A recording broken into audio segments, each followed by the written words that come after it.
লোভ এবং উদ্দেশ্যকে কেন্দ্র করে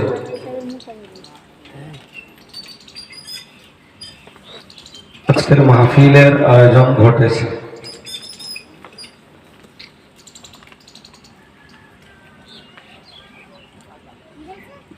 আমি কোরআন শরীফের ছোট ছোট দুটি অংশ, হাদিস শরীফ থেকে দুটি হাদিসের টুকরা আপনাদের কাছে পড়েছি।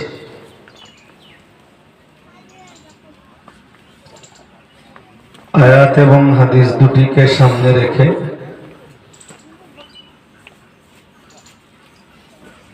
আজকের বক্তব্যের ভূমিকা হিসাবে গ্রহণ করে কিছু কথা শোনানোর ইরাদা করছি। আল্লাহ কবুল করুন, বলুন আমিন।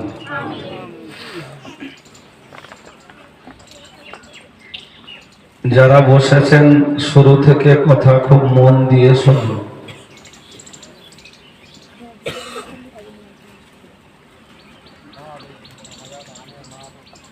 কোন মানুষ যখন মারা যায়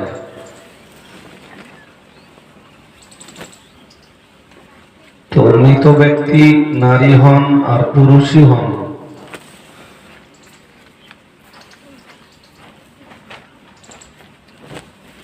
রাসূলের দেওয়া তরিকা অনুযায়ী আমরা তাকে দাফন করি।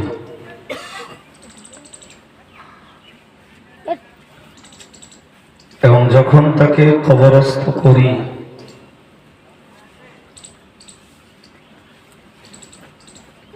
অর্থাৎ কবরের মাটিতে যখন শুই তখন আমরা ছোট ছোট দুটো কথা বলি। প্রথম কথাটা বলি বিসমিল্লাহি,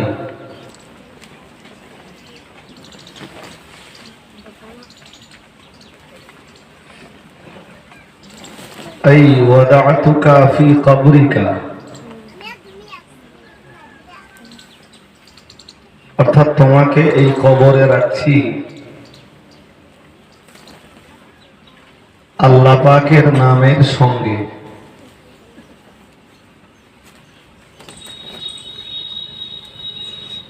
হয়তো আমরা কেউ এ কথাটা কোনোদিন বুঝবার চেষ্টা করি না, করিওনি।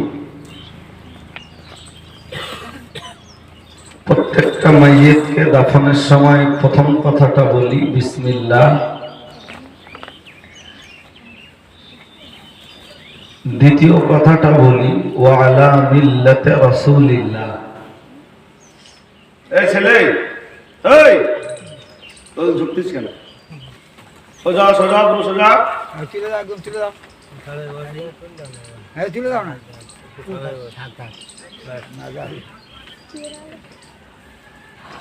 আমি আজকে এই সারাদিনের কাজের ক্ষতি করে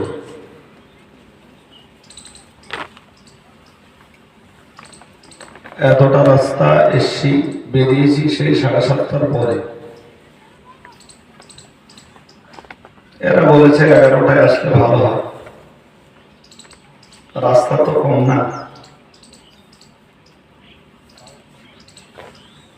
এখন যদি কিছু কথা বলে আপনাদেরকে বোঝাতে না পারি তাহলে এতটা কষ্টে আর এই সারাদিনের কাজকাম ক্ষতি করবার কোনো মূল্যায়ন হবে না। এই জন্য কথা বুঝবার চেষ্টা নিতে হবে আপনাদের। একটা জায়গাতে আমরা পৌঁছাবো ইনশাআল্লাহ।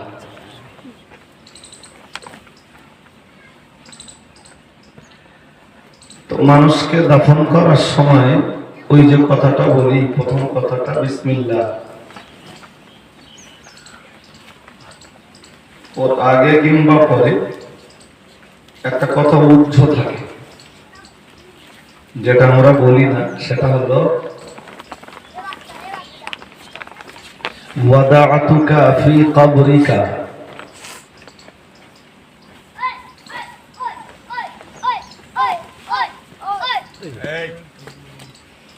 প্রথমত কবরে নেমে যায় একদম একদম মাইয়েতের আপনজনেরা, তারাও বলে, আমরাও বলি, তোমাকে তোমার কবরে শুইয়ে দিচ্ছি,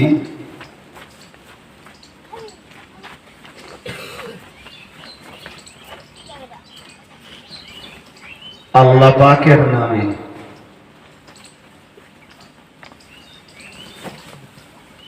কারণ জিন্দেগির কোনো পাপে যদি তুমি আটকে যাও, তথা যদি কোনো পাপের কারণে তোমার কবরে আযাব হয়,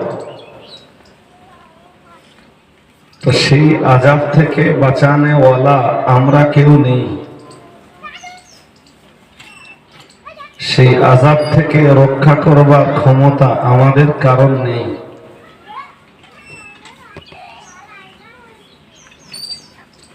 ক্ষমতা যার আছে তিনি আল্লাহ। এই জন্যে তোমার কবরে তোমাকে সেই আল্লাহর নামে রেখে গেলেন।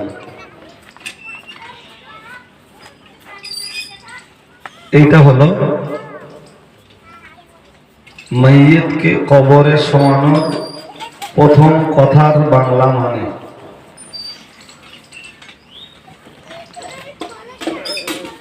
এবার দ্বিতীয় কথাটা বুঝুন। পরে আরেকটা কথা বলি, ওয়ালা মিল্লাতে রাসূলিল্লাহ। তোমাকে তোমার কবরে রাখলাম রসুলের মিল্লাত অনুযায়ী, রসুলের তরিকা অনুযায়ী, রসুলের দোয়া, রসুল পাকের দেওয়া পদ্ধতি আর সিস্টেম অনুযায়ী। কথা বুঝুন, এমনি আপনাদের দিকে আসা হয় না, সময়ও হয় না, ধৈর্য কুলায় না। আজকে যেটুকু সময় পাবো দিন ইসলামকে মজবুত করবার চিন্তায়, শুনে আনন্দ পাওয়ার জন্য নয়, মনোরঞ্জনের জন্য নয়, মনোতৃপ্তির জন্য নয়, 1-1.5 ঘন্টা 2 ঘন্টা যতক্ষণ আলোচনা হয়, এটা মনে করুন যে আমি ধর্মজীবন মজবুতির জন্য কিছু কথা শুনতে বসছি।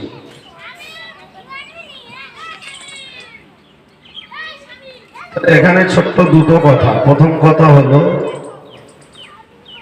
মাইয়িতকে বলা হয় তোমারে রাখছি আল্লাহর নামে। দ্বিতীয় কথা, শুধু আল্লাহর নামে কবরে রেখে গেলে তুমি নাজাত পাবে না। তোমার মিল্লাত যদি রসুলের মিল্লাত না হয়,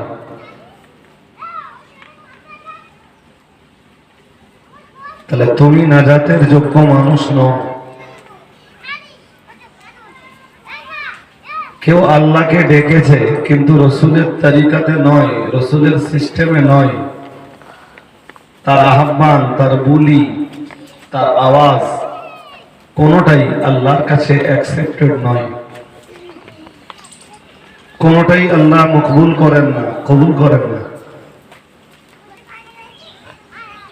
অথবা এটা হতে পারে ওই কথাটার মানে মানুষ মরে যাবার পরে মৃত মানুষের বাকি কাজ সম্পন্ন করার এক এক ধর্মে এক এক রকম নীতি আছে। কিন্তু একটা মরা মানুষকে বাকি কাজ সম্পন্ন করার ব্যাপারে ইসলাম যে সুন্দর পদ্ধতি দিয়েছে, পৃথিবীর কোন ধর্ম এত সুন্দর সিস্টেম, এত সুন্দর পদ্ধতি দিতে পারেনি। সুবহানাল্লাহ। যদি অন্য ধর্মের সঙ্গে টালি করে তাহলে ফল এটাই দাঁড়াবে হিন্দু সমাজে কেউ মারা গেলে আগুন দিয়ে পুড়িয়ে দেয়। আবার কোন ধর্মের রীতি আছে সমুদ্রে ফেলে দাও, মাছের খোরাক হয়ে যায়। আবার কোন ধর্মের রীতি আছে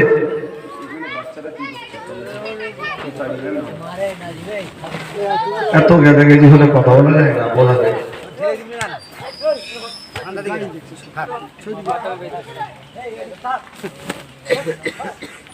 আবার কোন কোন ধর্মের রীতি আছে কবর দেওয়া, কিন্তু কেউ বা কবর দেয় একদম সোজা দাঁড় করে দেয়, দিয়ে ওই মায়সা জাতীয় কিছু একটা মাথার উপরে চাপিয়ে দিয়ে একদম চাপা মাটি।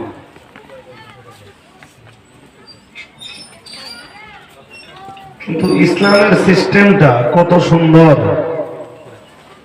মানুষ মারা যাওয়ার পরে তাকে গোসল দাও, গোসলের পানিটা গরম করো বড়ই পাতা দিয়ে, তাকে উযু করা, তার দেহটাকে পবিত্র করা। সে পৃথিবীতে পবিত্র ছিল না ও আপন জায়গায় থাক, এমন পবিত্র করা। সম্মিলিত ভাবে সবাই মিলে তার জানাজা পড়ো, কাফন পরাও, তার আগে কাফনে আতর দাও, দেহের বিভিন্ন জায়গাতে একটু কর্পূর লাগাও, সুন্দর করে কাফন পরাও, কাফনের বাঁধন দাও, জানাজা পড়ো, কবরস্থ করো। কবর দেওয়ার পরে সবাই সম্মিলিত ভাবে একটু দোয়া করো, যাতে লোকটা যে স্তরেরই লোক হোক আল্লাহ কবর জগতে তাকে যেন ক্ষমা করে দেন। সুবহানাল্লাহ।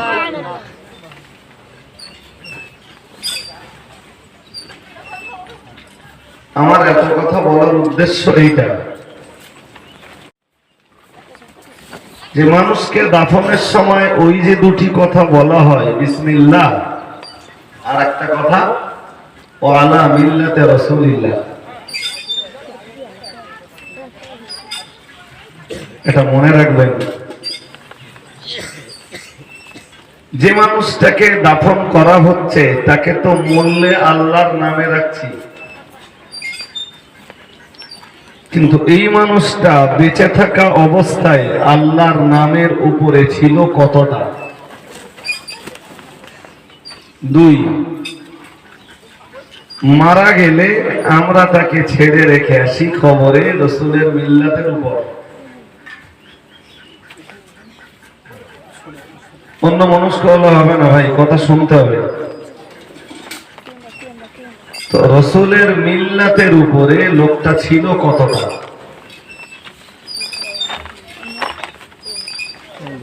আল্লাহর দ্বীনের উপরে লোকটা প্রতিষ্ঠিত ছিল কতটা, কোরআনের উপরে লোকটা প্রতিষ্ঠিত ছিল কতটা, আর রাসূলের সুন্নাতের উপরে লোকটার ভালোবাসা ছিল কতটা।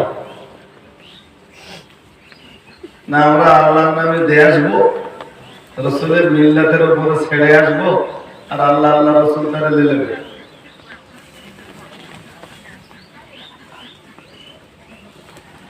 যদি আল্লাহর জিকিরের জায়গাটাতে ফিরে আসতে হয় তো আপনাকে জোগাড় করতে হবে কোরআনের কিছু জ্ঞান, নাহলে আপনি ধর্ম করবেন কি দিয়ে। ওজন্যই কোরআন শরীফের 26 পারা সূরা কফের শেষ দিকে মহান আল্লাহ জানিয়েছেন, ফাযাক্কির বিল কোরআন, ও নবী আপনার উপরে আমি নির্দেশ দিলাম আপনি মানুষের কাছে ওয়াজ করুন। কি দিয়ে নবী ওয়াজ করবেন? আল্লাহ জবাব দিয়ে বললেন বিল কোরআন, ও নবী, মানুষকে আপনি অশোনাতে থাকুন আমার কোরআন দিয়ে। আর একটু মন খুলে বলেন।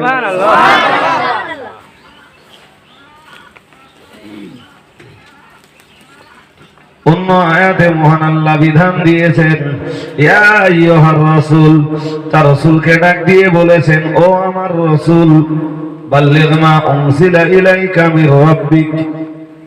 ও নবী, আমি আল্লাহ আপনাকে নির্দেশ দিলাম আপনি তাবলীগ করুন, ধর্ম প্রচার করুন।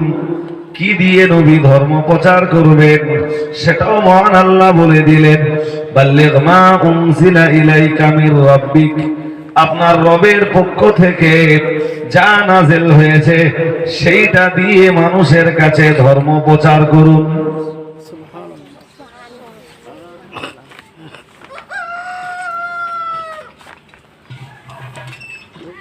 আল্লাহর পক্ষ থেকে আপনার উপরে যা নাযিল হয়েছে ধর্ম প্রচার করুন সেইটা দিয়ে। তার মানে ফল কি দাঁড়াবে? ফল এটা যে আমি আপনাকে যে কোরআন দিয়েছি ধর্ম প্রচার করুন কোরআন শরীফ দিয়ে।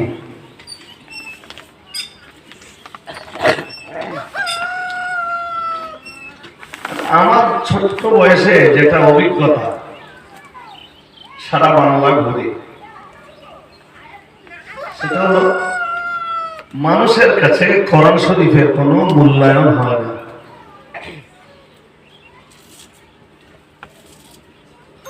একই স্টেজে একজন বক্তা কিসসা কাহিনী বলবে, শ্রোতা তার অজ খুব মন দিয়ে শুনবে।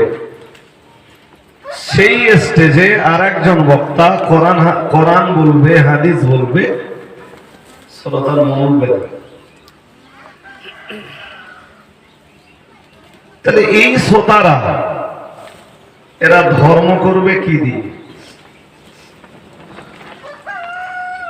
যাদের কাছে কোরআন ভালো মনে হয় না, হাদিস ভালো মনে হয় না, কিসসা ভালো মনে হয়, কাহিনী ভালো মনে হয়, মনে হয় কাহিনী বললে যে হুজুর অজ ভালো করেছে, তো এই শ্রোতারা এরা ধর্ম পালন করবে কি দিয়ে?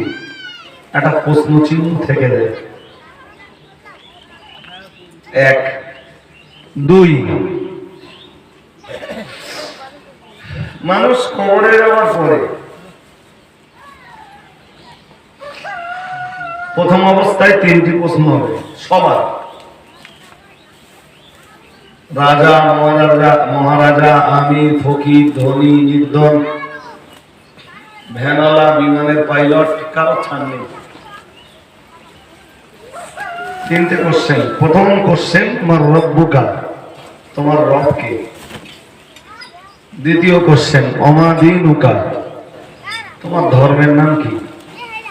থার্ড কোশ্চেন, অমা নবীজুকা, তোমার নবী কে?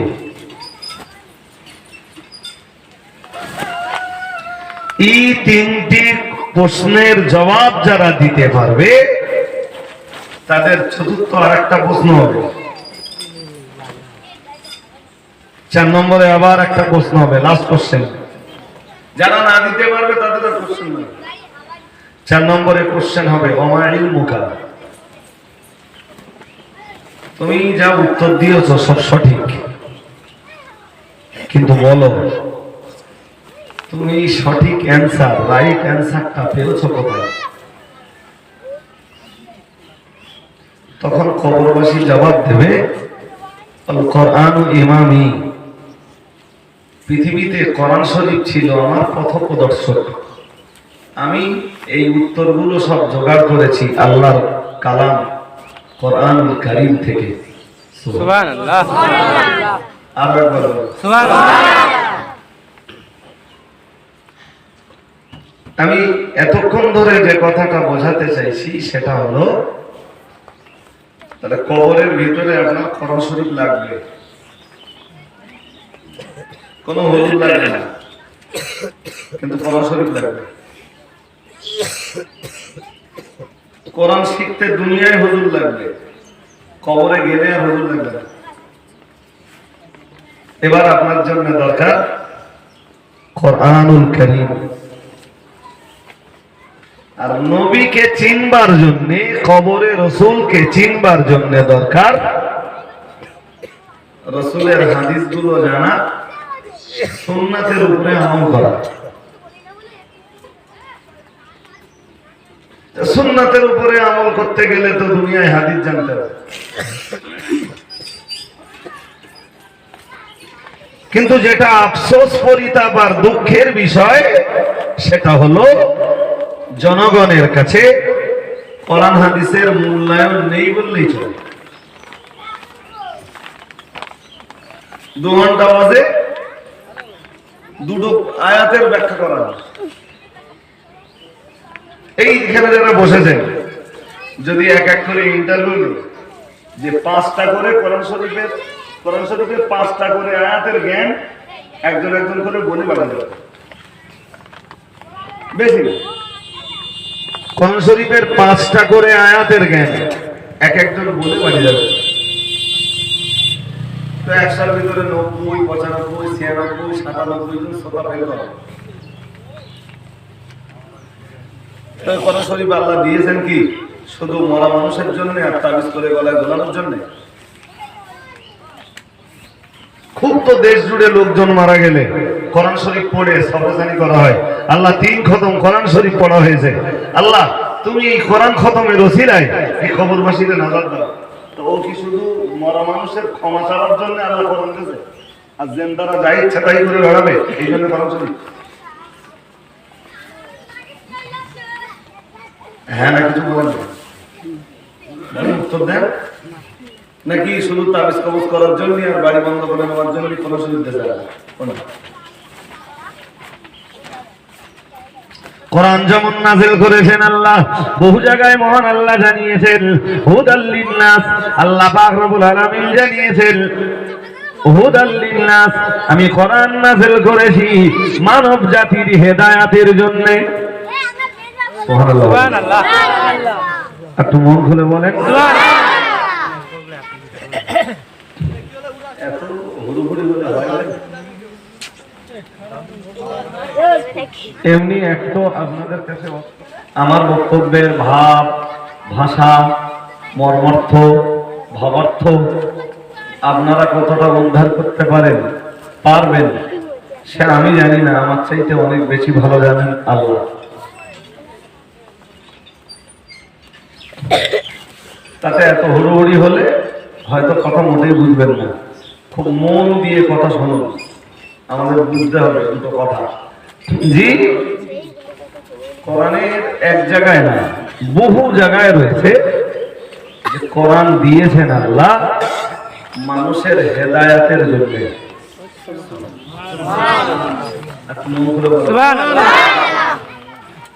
সৎ পথে চলবার জন্য, অসৎ রাস্তা বর্জনের জন্য, পাপের কাজগুলো পরিত্যাগ করবার জন্য, পাপ মুক্ত সমাজ গড়বার জন্য, পরিশুদ্ধ একটি আত্মা গড়বার জন্য, এমন অন্তর তৈরি করবার জন্য যে অন্তরে কোনো ময়লা থাকবে না। একটু মন খুলে বলেন কোনো কিছু নেই। একদম মুসলমানদের শেষ কাজ সেটা হচ্ছে কবর জিয়ারতের সময় কোরআন পড়ো, মানুষ মরে গেলে 4-5 খতম দাও, 40-41 দিন একটা অনুষ্ঠান করো লম্বা করে, তাতে আলেম হাফেজদের দেখে একটু কথা শরীফ পড়ে দাও, বুঝলে? তা বুঝিয়ে বলেন দিন যে লোকটা পৃথিবীতে বেঁচে থাকা অবস্থায় কোনোদিন কোরআন শরীফ নেইনি, খুলে দেখিনি, পড়িনি, কোরআন বুঝিনি, বুঝবার চেষ্টা করিনি, কোরআনের উপরে আমল করিনি, সে লোকটা মারা যাওয়ার পরে তাকে কোরআন শরীফ দিয়ে লাভ কত?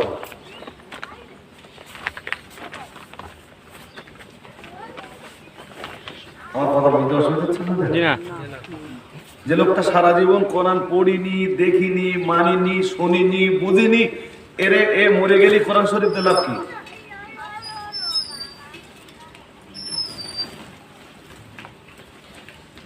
ফর এক্সাম্পল, আপনারা এত সহজে বলবেন না, একটা উদাহরণ দিই, কোরআন থেকেই উদাহরণটা দিচ্ছি। في جنات يتساءلون عن المجرمين ما سلككم في سقر قالوا لم نك من المصلين। কোরআন শরীফের 29 পারা মহান আল্লাহ জানিয়েছেন, জান্নাতীরা যখন জান্নাতে চলে যাবে, জাহান্নামীরা যখন জাহান্নামে চলে যাবে, জাহান্নামের অধিবাসীদেরকে জিজ্ঞেস করা হবে, তোমরা কেন জাহান্নামে এসেছো? জাহান্নামীরা অনেকগুলো জবাব দেবে, যার ভিতরে প্রথম জবাবটা হবে জাহান্নামীদের, লাম নাকু মিনাল মুসাল্লিন, পৃথিবীতে আমরা নামাজি ছিলাম না। এই ছেলে কথা বলছিস কেন, বুঝতে পারছিস না? খুব জ্বালায় পড়ে গেলাম যে এত বিরক্তি সঙ্গে না কথা বলে। জাহান্নামীরা অনেকগুলো জবাব দেবে, তাদের জাহান্নামে আসবার কারণ বয়ান করবে।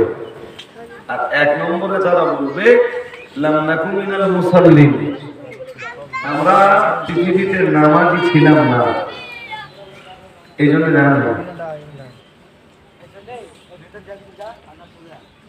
আমি কি বলবো সেটা এখন ধরতে পারেননি, সেটা হলো এইটা, যে বেনামাজি জাহান্নামে যাবে, এতে কি কোনো সন্দেহ আছে? আরে হ্যাঁ না বলো, তো কোরআন বলতেছে, আমি না, আমার বাবা না, আমার 14 পুরুষের কেউ না, কোরআন বলছে জাহান্নামীরাই বলবে যে আমাদের জাহান্নামে আসবার যা যা কারণ আছে তার প্রথম এবং প্রধান কারণ আমরা নামাজি ছিলাম। একটা বেনামাজি মরে গেছে। আমার কথা খুব গভীর মনে বুঝুন, আপনারা এখনো অন্যমনস্ক আছেন, মানে আমার কথা নিতে পারছেন না, যদি ধৈর্য না থাকে নিতে পারবেন না। আর বেনামাজি মরে গেছে, তার জন্য কোরআন পড়া হয়েছে 7 খতম। যে কোরআন শরীফ দিয়ে তার সবরেজানি করবেন, ওই কোরআনে আছে ও জাহান্নামে যাবে। আছে না নেই? আছে তো। তো ওই কোরআন শরীফ দিয়ে তো ওর মুক্তির চেষ্টা করতেছেন, তা ওই কোরআনে আছে ও জাহান্নামে যাবে, এখন ওর উপায় কি?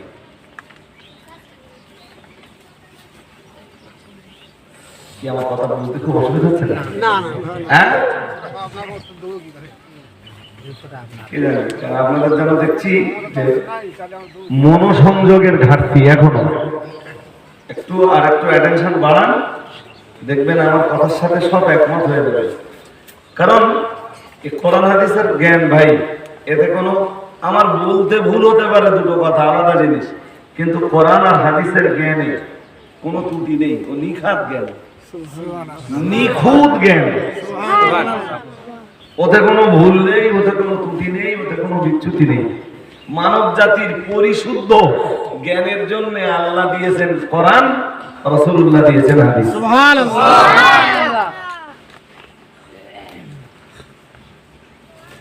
আমি কোনটা বলি আর কোনটা বাদ দেই, তো আর একটা নেন, আর একটা উদাহরণ কোরআন শরীফে রয়েছে 3 পারা সূরা বাকারা, একদম 275, 276, 277, 278, 279, 280, এই পর পর 6টা-7টা আয়াতে আল্লাহ সুদের কথা বলেছেন, মানে সুদের বিরুদ্ধে ফতোয়া দিয়েছেন। সুদ খাওয়া যাবে না, এ কোনো মৌলবীর ফতোয়া না, বলো, ও ফতোয়া ডাইরেক্ট আল্লাহ।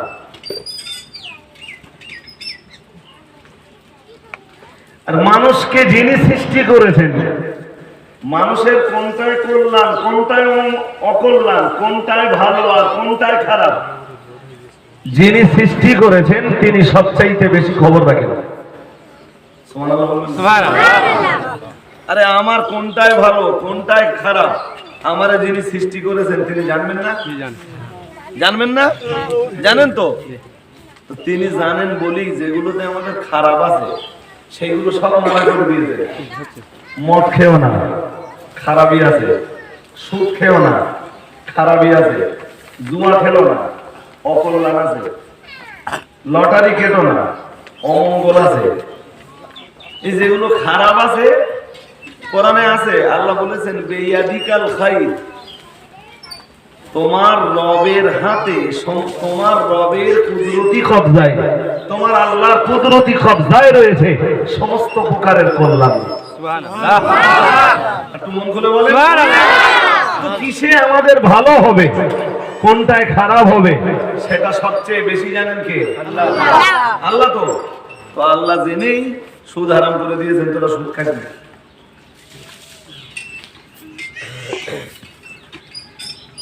সুদের কথা বললে তো মুসলমান শুনবে না, তবে একটা ওখান থেকে সূরা বাকারা 3 পারা। ইয়া আইয়ুহাল্লাযীনা আমানুত্তাকুল্লাহ, মহান আল্লাহ জানিয়েছেন, হে দুনিয়ার ঈমানওয়ালা মানুষের দল, ইত্তাকুল্লাহ, আল্লাহকে তোমরা ভয় করো। ভয় মানে এটাও বুঝি না, সত্যি সত্যি বুঝি না, আমরা বুঝি না আমাদের হুজুররা বুঝি। সবাই বলে আল্লাহরে ভয় করে, তো সাপ দেখলে ভয় লাগে, আর সাপ দেখলে যখন ভয় লাগে মানুষ সাপ থেকে দূরে থাকতে চায়। তো আল্লাহকে ভয় করো মানে কি? আল্লাহ থেকে দূরে সরে যাও। কথা বলো। আরে বাবা, বাঘ দেখলে ভয় লাগে, এই জন্য মানুষ কি করে? বাঘ থেকে। তাহলে আল্লাহকে ভয় করো, তার মানে ওইটাই তো মানে দাঁড়াবে। ওই ভয়ের ব্যাখ্যা না আমরা বুঝি আর না আমাদের হুজুররাও বোঝে। জি, ওই ভয়ের ব্যাখ্যা করেছেন দুনিয়া বরেণ্য তাফসীর কারকরা। তারা লিখেছেন এমনি ভয় মানুষকে দূরে সরিয়ে দেয়, কিন্তু আল্লাহর ভয় মানুষকে আল্লাহর কাছে টেনে নেয়। সুবহানাল্লাহ। কিভাবে সম্ভব? সেটা হলো, আল্লাহর ভয়টা হতে হবে ভালোবাসা মিশ্রিত ভয়।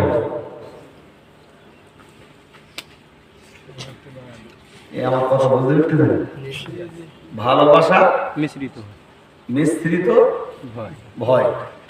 কেউ যখন আল্লাহকে ভয় করবে আর ওই ভয়ের ভিতরে ভালোবাসা থাকবে, তখন সে আল্লাহর হুকুমগুলো পালন করবে আর আল্লাহর নিষেধগুলো থেকে দূরে থেকে আল্লাহ পাকের আরো কাছাকাছি হয়ে যাবে। ওটাই ভয়। এই জন্য আল্লাহ কোরআনে আয়াত দিয়েছেন, ইয়া আইয়ুহাল্লাযীনা আমানুত্তাকুল্লাহ, হে দুনিয়ার ঈমানওয়ালা মানুষের দল, তোমরা আল্লাহকে ভয় করো। ভয় করো মানে দূরে সরে যেও না, আল্লাহর ভালোবাসা জায়গা দাও, ভয়টাও জায়গা দাও, আল্লাহর কাছাকাছি চলে এসো। আর শোনো, যদি আল্লাহর ভয় থাকে, ওয়াদারু মা বাকিয়া মিনার রিবা, মহান আল্লাহ জানিয়েছেন, সুদের মাল তোমরা জীবন থেকে বাদ দাও। হুকুম কার? জোর করে বলেন। কোরআন শরীফ পড়ে সবরেসানি হবে তোমার আর আমার বাপের। আর এই সুদ বর্জন করো, এই আয়াত মানবে কি নরেন্দ্র মোদী? বলেন, হিসাবটা বুঝিয়ে দেন আমার। পাশে আপনাদের পাশে নিশ্চয়ই আশপাশে হিন্দু আছে, সে কাছে থাক আর দূরে থাক। কোন হিন্দুর বাপ মরে গেলে কোরআন শরীফ দিয়ে সবরেসানি হয়? হয়। কোরআন শরীফ দিয়ে সবরেসানি হয় কাদের? আমাদের মুসলমানকে মরে গেলে তো। তাহলে কোরআন শরীফ মানবে কারা? ওরা না আমরা? হ্যাঁ, তো ওরাও মানতেছে না, আমরাও মানতেছি।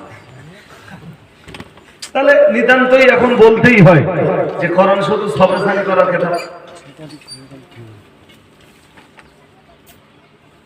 তুমি যে কবরে যে বলবা কোরআনের কথা, যে কোরআন পৃথিবীতে আমার ইমাম ছিল, আমি এসব শিখেছি কোরআনের কাছে, তা কোরআনের সাথে তোমার পৃথিবীতে সম্পর্কটা কি? খুব মন দিয়ে কথা শুনুন, একটা জায়গায় পৌঁছে দেবো ইনশাআল্লাহ। মহান আল্লাহ জানিয়েছেন, ইয়া আইয়ুহাল্লাযীনা আমানুত্তাকুল্লাহ, হে দুনিয়ার ঈমানওয়ালা মানুষের দল, আল্লাহকে ভয় করো। সে ভয়টা হবে ভালোবাসা মিশ্রিত ভয়। আর এই ভালোবাসা মিশ্রিত ভয় যদি তোমাদের থাকে, মহান আল্লাহ জানিয়েছেন, ওয়াদারু মা বাকিয়া মিনার রিবা, তাহলে সুদের মাল তোমরা বর্জন করো। খেও না, নিজেও খেও না, সুদখোরের বাড়ি দাওয়াত করলেও, দাওয়াত পড়লেও কিছু বলে যেও না, খেও না। এটা আমি হারাম করে দিচ্ছি। কেন জানো? তুমি সৃষ্টির সেরা মানুষ,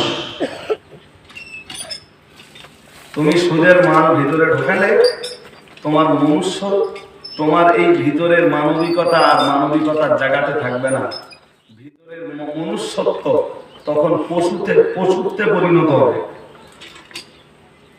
আমার কথা বলতে হবে, একটু গুছিয়ে বলি। গুছিয়ে বলতে গেলে সময় যাবে শুধু। জি, এইটা বোঝানোর জন্য হুজ্জাতুল্লাহিল বালেগায় শাহ ওলিউল্লাহ মুহাদ্দিস দেহলভী খুব চ্যাম্পিয়ন করে বিষয়টা বুঝিয়েছেন। এত সুন্দর করে বুঝিয়েছেন, বোকা লোকের বেরেনেও ঢুকে যাবে। কিন্তু বইটার ভাষা খুব টাফ, আর বইটা পুরো আরবিতে এবং খুব হার্ড অ্যান্ড টাফ আরবি। উনি লিখেছেন, না এটা তো জ্বালা লাগবে, তুই আবার ওদের গুলি মারছিস কেন? তোর কি সমস্যা? ওই গাড়ির মধ্যে ঠ্যাং সরা, আরো সরা।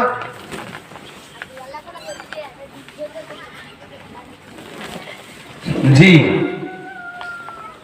শাহ সাহেব লিখছেন তার কেতাবে, আর ওটা এমন একটা কেতাব যে কেতাবটা লিখবার জন্য কলম পাঠিয়েছিলেন রাসূলুল্লাহ। কেতাবের লোকটা বুঝতে পারছেন? স্বপ্ন যোগে রাসূল প্রথম দিন নির্দেশ দিলেন, বললেন তুমি একটা কেতাব লেখো। উনি কেতাব কিসের উপর লিখবেন?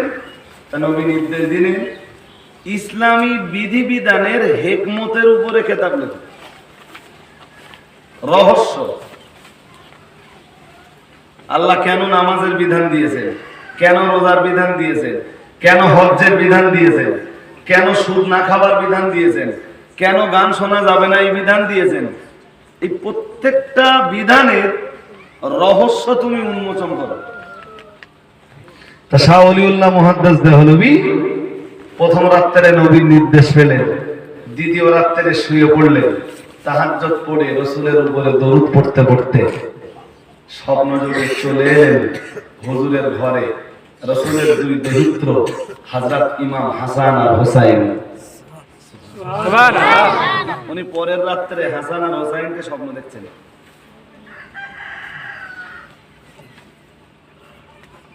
হযরত ইমাম হাসানের হাতে একটা কলম, ওই কলমটা শাহ ওলিউল্লাহ মুহাদ্দিস দেহলভী হুজুরকে দিচ্ছেন হযরত ইমাম হাসান। সুবহানাল্লাহ। কে আপনি আপনারা এখনো আন্দাজ করতে পারেন? দাদা হুজুরের শিষ্য বসিরহাট হুজুর,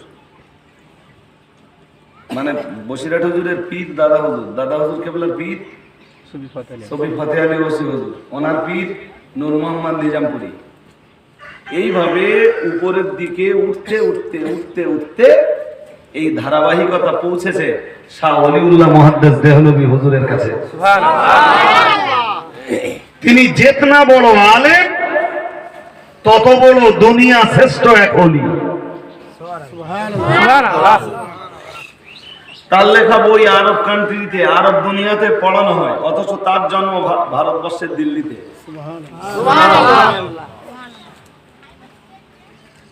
সৌদি আরবের মতো কান্ট্রিতে শাহ ওলিউল্লাহ মুহাদ্দিস দেহলভীর লেখা বই পড়ানো হয়। ইসলামী জগতের এইরকম একজন শ্রেষ্ঠ রাইটার, অল ওয়ার্ল্ডের তাম পৃথিবীর এমন কোন মাদ্রাসা নেই, মানে একেবারে নিচের দিকে অকখা মাদ্রাসা, ওর কথা ছেড়ে দেন, যত বড় মাদ্রাসা আছে, আমার কথা কি বুঝতেছেন? যদি মিশরের জামে আজহারে যান, যদি মদিনা ইউনিভার্সিটিতে যান, যদি মক্কার ইউনিভার্সিটিতে যান, যদি ইরাকের কোন ইউনিভার্সিটি ঘোরেন, অল ওয়ার্ল্ডের যত বড় বড় শিক্ষা প্রতিষ্ঠান আছে, তাম পৃথিবীতে যত বড় বড় মাদ্রাসা আছে, সব মাদ্রাসায় শাহ ওলিউল্লাহ মুহাদ্দিস দেহলভী হুজুরের লেখা বই পড়ানো হয়। না পড়লে ছেলেরা মাওলানা হবে না। আমরাও পড়েছি ওনার লেখা বই, একটা দুটো না, অনেকগুলো বই। যে বছরে ইফতা করেছি ওই বছরে পড়েছি হুজ্জাতুল্লাহিল বালেগা। আর এই যত ছেলে মুক্তি পাস করে তারা তাদের সবাইকে হুজ্জাতুল্লাহিল বালেগা পড়ে আসতে হবে।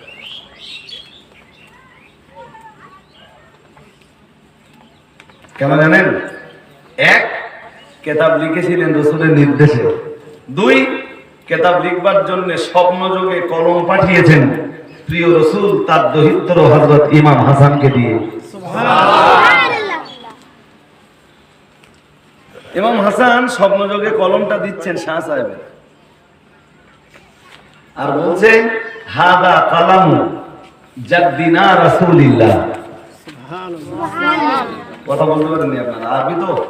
ইমাম হাসান বলছিলেন এই নাজি বিশ্বনবী মুহাম্মদুর রাসূলুল্লাহ সাল্লাল্লাহু আলাইহি ওয়াসাল্লাম, জি রাসূলের কলম, রাসূল এই কলম পাঠিয়েছেন আপনাকে কিতাব লিখতে। সুবহানাল্লাহ। শাহ সাহেব এক রাসূলের নির্দেশ পেলেন, আবার রাসূলের পাঠানো কলম পেলেন, যে কিতাবটা লিখলেন ওই কিতাবটাই ছিল হুজ্জাতুল্লাহিল বালেগা। সে বুঝতে গেলেই মাথায় ঘেনু লাগবে। একটা কথা বলছি তার, দেখেন আপনাদের ব্রেনে নিতে পারেন কি আপনারা। শাহ সাহেব লিখছেন যে ছাগলে ঘাস খায়, বাঘে গোশত খায়। এসব কথা বললে তো লোকে শুনবে না, বলবে নবীর জীবনী বলো। ছাগলে ঘাস খায়, বাঘে গোশত খায়। আচ্ছা